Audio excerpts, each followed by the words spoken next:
Hey, what's up with my skeezers and scallywags? Stop. What am I doing? Kill you. All right, what's going on, y'all? We back with another one.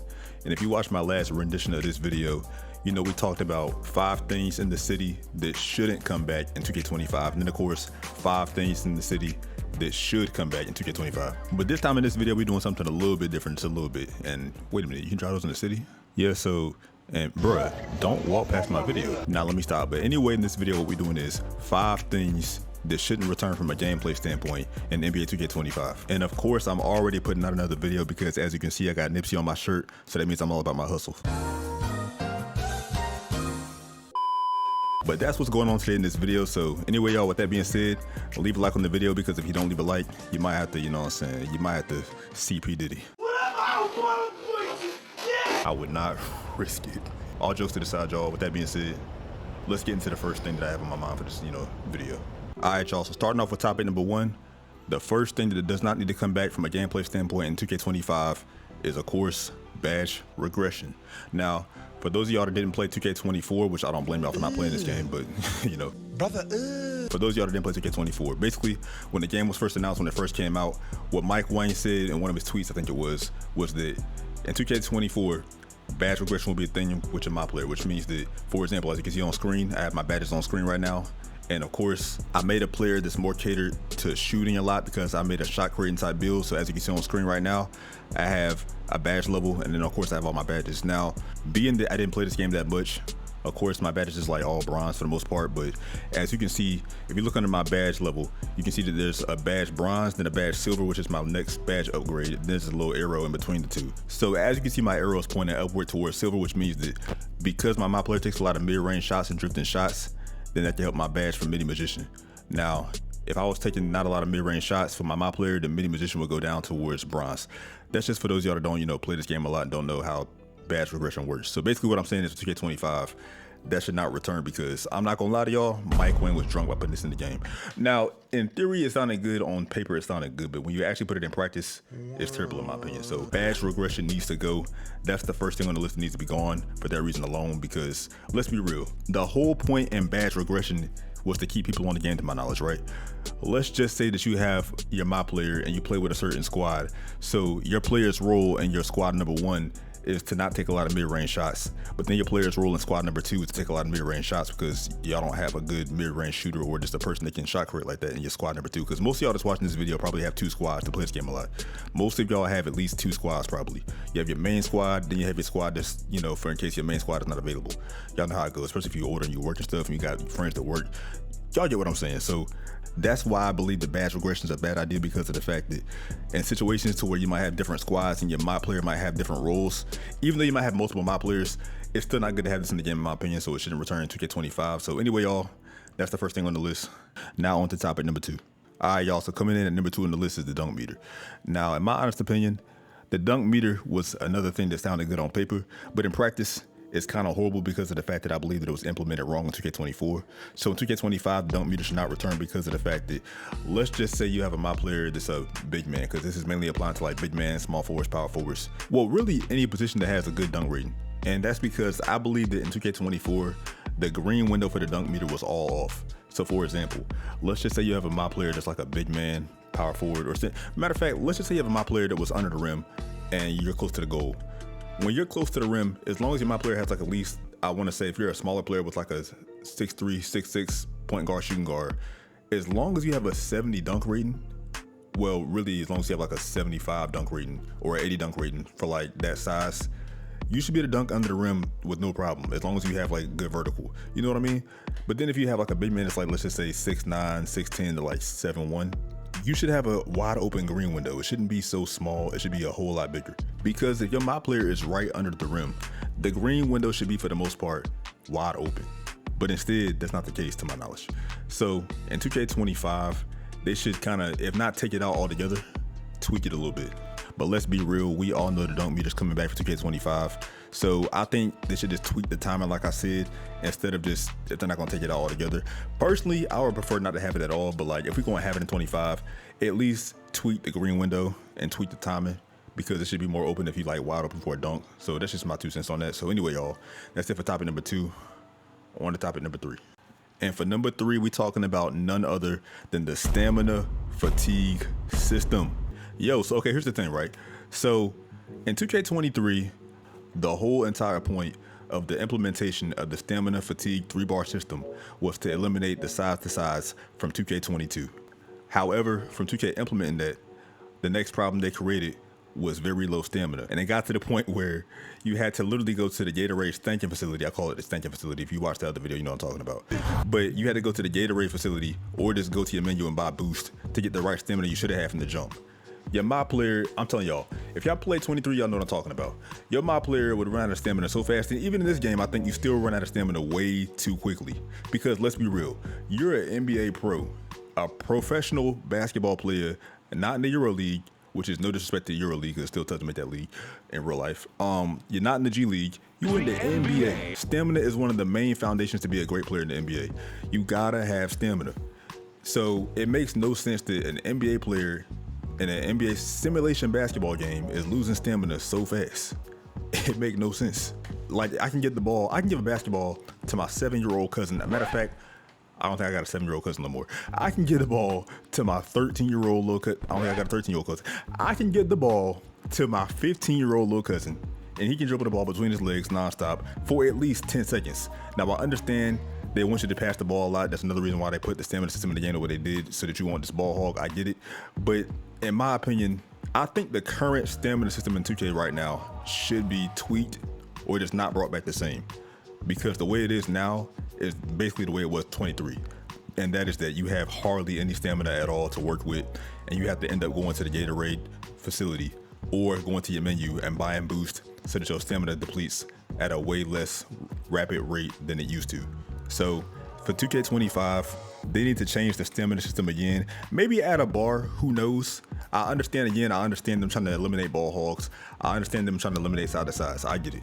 But I think there's a better way to do that. So in 25, they should not bring back the way the stamina system was implemented in this game or in 23. For example, my player is a 6-foot 3-point guard, which is the same size I am in real life. 81 pounds, 99 stamina. I'm getting tired in like no time. It makes no sense. Matter of fact, for all my older viewers watching that got kids, give your little kid the ball right now. Well, never mind, don't go out, don't take him outside right now, because if it's hot and it's daytime you're watching this video, don't let your little kid run outside right now. He ain't trying to catch heat stroke, you know what I'm saying? Or he or she ain't trying to catch heat stroke. So give somebody in your house the ball that's a younger sibling or a younger son or daughter the ball, and see how long they dribble the ball. Just see. I guarantee you it's gonna be longer than your my player, which most likely has a 99 stamina in this game, because most people's my player in 2K24 have a 99 stamina, or at least a 90 stamina. If you have a 90 stamina to a 99, you should not be getting tired in like 5 seconds of dribbling. That's crazy. So anyway, y'all, that's it for number 3. On to number 4. At number 4, 2K, stop banning people from the game. Look, here's the thing. I am an adult. I paid $70 for this game, not $100, because I'm not a goofy. So I paid $70 for this game, and 2K is banning me for leaving games. So here's the thing. If 2K is doing this to stop little Timmies from being salty and just quitting because they ain't getting the ball, because they're playing like trash, I get it. But on the other hand, for people that are stuck playing with those little Timmies that's leaving the games because they don't want to be sold, I understand that too. So 2K needs to find a good middle ground, or just matter of fact, take it out of the game altogether. My vote is take it out of the game altogether, because of the fact that there's no real way to find a middle ground that I can think of. So I think the best solution is to take it out of the game altogether. I should not be forced to be put on timeout, because that's basically what it is 2K and the folks over at 2K telling us, some of us grown adults, you're on timeout if we want to leave a game. You know what I'm saying? That's crazy. I'm a grown adult in my 20s. I should not be put on timeout for leaving a game that I paid my hard-earned money for. That's insane. That's crazy. I ain't gonna hold you. So, and some of y'all leaving older than me. Some of y'all in y'all 30s, and y'all are being put on timeout for not wanting to be sold by little Timmies. It's insane. It's ridiculous. What Dwight Howard say? Filthy, vicious, ridiculous. Let me stop. All right, so it's bad. So we should not have that in 25, because of the fact that if I buy the game with my hard-earned money, I should be able to leave the game if I don't want to get sold. Because the thing is, most people that play the game, especially in matchmaking building, oh my goodness, y'all. Matchmaking randoms. Wreck. Wreck. Look at that. I mean, you gotta take him or shoot it. See what I'm saying? Yo, You can hear the frustration in this man's voice about how much he hates the rec and how he wants to leave games. But he don't leave though. But my point is though, rec especially, you don't want to be stuck with some of these. First of all, I don't even play rec in this game. I didn't even bother. Because I heard from other people on Twitter, and I've seen clips on Twitter of people raging about rec. So I don't even want to touch rec. But I know that in rec, that's one of the main reasons why you would want to utilize leaving the game without being penalized, because if you play rec randoms, you know exactly what I'm talking about. I'm laughing just thinking about all the people on Twitter that's been clipped. So anyway, y'all, I think bans is one of the main things on the list that shall leave this game. 2K, I'm getting close to my mic so y'all can hear me. 2K, if y'all watching this, take bans out of the game. We do not need those in the game. I don't know why you're penalizing some grown adults or some guys that are 18 or older for leaving because they don't want to be sold. Oh, great heaven! I don't want to have to stay in the game so that I can play my game and not have to go put in another game on my PS5 while I wait for my ban to be over. Like, that makes no sense. I didn't even play this game that much this year because this game is crazy.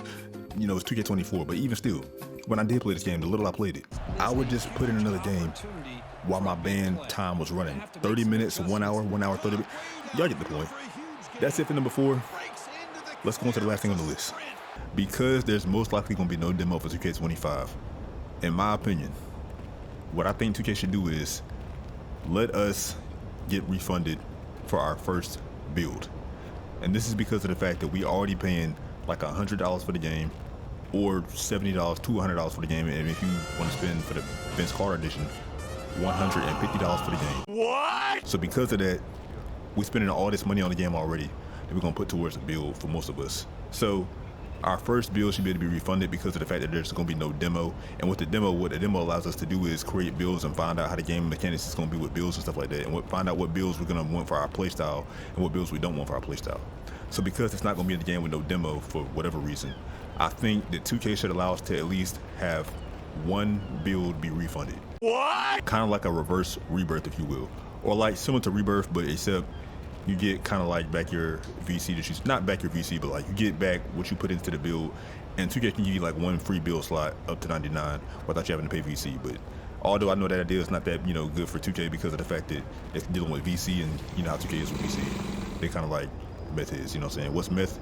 For all my younger viewers, it's a type of cake. We should have the ability to not have to pay for our first build because that's dealing a lot with gameplay, because the build is how we actually play our mob players, you know what I'm saying? So what in the, what is that? A slat version of Slender Man? Like, what the freak they got going on with these?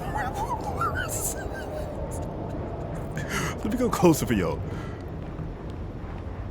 Hold on. Not me, look at him. Oh, he ran away. That's Slender Man if he's banging black. If he's banging black. Let's look at the Pyru Slender Man. Let's look at him.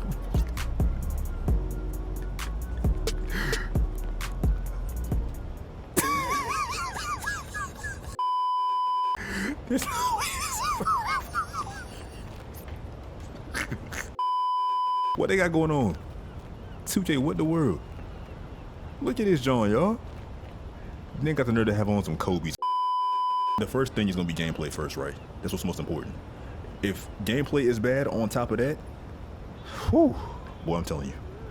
NCAA 25, Sparking 0, here we go. Even MK1, Tekken 8, whatever. You know what I'm saying? So that's my list for the 5 things that shouldn't return to 2K25 in terms of gameplay. So if you agree with my list, let me know in the comment section down below. Or if I missed some things, let me know what I missed in terms of gameplay that shouldn't return as well, because I probably missed a lot of important things because, as you know, I don't play this game like that at all. I mean, for example, I have this many hours on this, wait, let me see. I have this many hours on this game, and that's only because of the fact that I've been getting on the game for B-roll. That's literally it. Like, that's literally the only reason why I've been playing this game like that. Well, not even playing it. I have 100 hours on this game, and the game been out for about a year. I literally don't play this game like that. Matter of fact, I wish I could show y'all how much I don't play this game. Like, matter of fact, I know in 2K24, not 24, I know in 2K23 there was a way that you can show like how much games you had in the park. I don't even know how to find that because of the fact I don't play this game at all. So that'll tell y'all something. But anyway, y'all, that's it for this video. I appreciate all y'all for watching. If you like the video, it's free, why not? Also, if you're new, hit the sub button. More videos like this coming soon. Also, the news rollout's coming as well. New stuff coming out for 2K25 coming real soon, so you ain't gonna miss that. You know what I'm saying? You're not gonna miss it, or you might want to miss it because it's probably gonna be bad. 25, who knows? We just gonna hope and pray it's gonna be good. You know what I'm saying? Because this is my last chance. 25. This is my last chance. I ain't gonna lie. But anyway, y'all. What in the world am my player doing? Anyway, y'all. I appreciate y'all for watching this video. So until the next one, it's been your boy, A1 Andre, and I'm out. Let me do the peace sign. Peace.